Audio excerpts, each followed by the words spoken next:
नमस्ते दर्शकों, मैं हूं एंकर शैली मिश्रा और मैं आप सभी का स्वागत करती हूं शान हिंद फोरम में। चलिए मैं आप सभी को आज मिलवाने वाली हूं बहुत ही मशहूर कंसल्टेंट, फिजिशियन और सीनियर कार्डियोलॉजिस्ट। साथ ही साथ मैं बता दूं कि वो एक बहुत ही मशहूर विचारक है। पूर्वांचल से हमारे बीच बहुत ही मशहूर कार्डियोलॉजिस्ट मिलवाती हूं डॉक्टर अवधेश कुमार सिंह जी से। डॉक्टर साहब, धन्यवाद। सबसे पहले आपका बहुत बहुत स्वागत करूंगी। नमस्कार। और सर, मेरे मस्तिष्क में एक सवाल है हम्म, कि आप इतने मशहूर डॉक्टर हैं पूर्वांचल से, और आपने मेडिटेशन का एवं पॉलिटिक्स का रास्ता क्यों चुना? क्योंकि जहां तक मैं देख पा रही हूँ कि आपका प्रैक्टिस जो काफी अच्छा चल रहा है, फिर मेडिटेशन का रास्ता क्यों, एवं पॉलिटिक्स का क्यों? हाँ मैडम, बहुत ही अच्छी बात आपने पूछी। जीवन के इस समय हमारा तो वानप्रस्थ स्टार्ट हो गया है।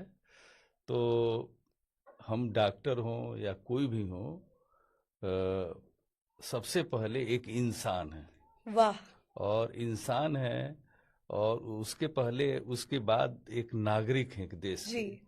तो डॉक्टर के पहले इन दो चीजों पर सोचना हम्म। बहुत जरूरी है, सही बात। स्पेशली जीवन के ऐसे समय पर जब आप अपने प्रोफेशन की पूरी उपलब्धियां प्राप्त कर चुके हैं जी। और आपके लिए कोई चीज है नहीं तो समाज में।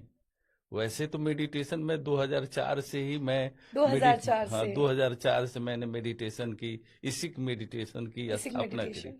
लेकिन एक साधक के रूप में साधना करते करते करते करते इस समय आपका 2004 से आप समझिए 22 साल करीब हो गए। लेकिन काफी ज्यादा हाँ, लेकिन ये एक्सपीरियंस हो गया। पूरा जीवन ही एक साधना का जीवन है। जी। और जब साधना आप करते हैं तो आपको ये लगता है कि कई तरह तरह के विचार थॉट आते हैं, कैसे जो है लोगों की भलाई के मार्ग पर चला जाए, अपने अपने परिवार, लोगों की भलाई का, समाज की भलाई का, राष्ट्र और इंसानियत के बारे में आप सोचते हैं। तो मैडम जो है, इसलिए मैंने ये शान हिंद फोरम, क्योंकि जब से देखा जाए आजादी के बाद अब तक जी। सभी पार्टियां अच्छा कार्य कर रही हैं, देश प्रगति के दिशा में बढ़ रहा है। जी। लेकिन उतनी प्रगति नहीं कर पा रहा है जो चाइना जैसे कर चाइना रहा है। या आप फिर देखिए, जो अमेरिका। हम लोग एक साथ आजाद हुए, हम और चाइना। तो बिल्कुल। चाइना कहाँ से कहाँ पहुंच गया। तो मैडम आप कहेंगी कि भाई वहां तो चाइना में एक जो है कम्युनिस्ट कंट्री है। तो कम्युनिस्ट कंट्री है। कम्युनिस्ट कंट्री हाँ। है, तो कम ऐसा नहीं है। डेमोक्रेसी में तो और फास्ट वो होना चाहिए। क्योंकि यहाँ पे जनता की जो हाँ, बात है वो सुनी हाँ, जाती है। सुनी जाती है, जनता की भागीदारी होती है। बिल्कुल। तो जनता की भागीदारी किस प्रकार सुनिश्चित हुए, हम्म। तो इसलिए हमने ये शान हिंद फोरम के माध्यम से कंट्री में टू पार्टी डेमोक्रेसी या टू पिलर्स डेमोक्रेसी का एक आइडिया दिया।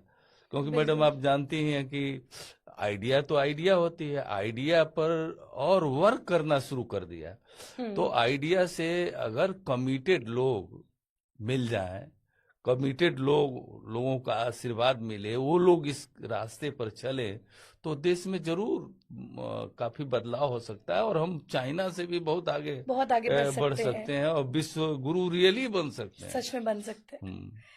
सर, मेरा अगला सवाल दर्शकों के लिए, शान हिंद फोरम क्या है? शान हिंद फोरम एक फोरम है। जी।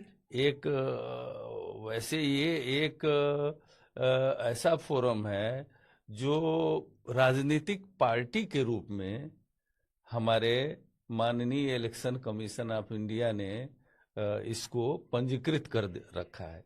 क्या तो बात है। हाँ, तो एक संवैधानिक संस्था ने पंजीकृत कर रखा है। जी। और हमारे साथ यही सवाल उठा इलेक्शन कमीशन में भी कि जब यह देश बहुदलीय प्रणाली है, जब हमारा जी। कॉन्स्टिट्यूशन बहुदलीय प्रणाली को के तरफ है, वो बहुदलीय प्रणाली है, हम्म। तो आप two party democracy, two pillar democracy की क्यों बात करते हैं। जी। तो भाई ये तो बहुत ही अच्छी बात है। तो हम कहाँ, हमारा तो जो मॉडल हमने प्रस्तुत किया है, तो बहुदलीय प्रणाली को सपोर्ट ही करती है। वो प्रो कॉन्स्टिट्यूशनल मॉडल है।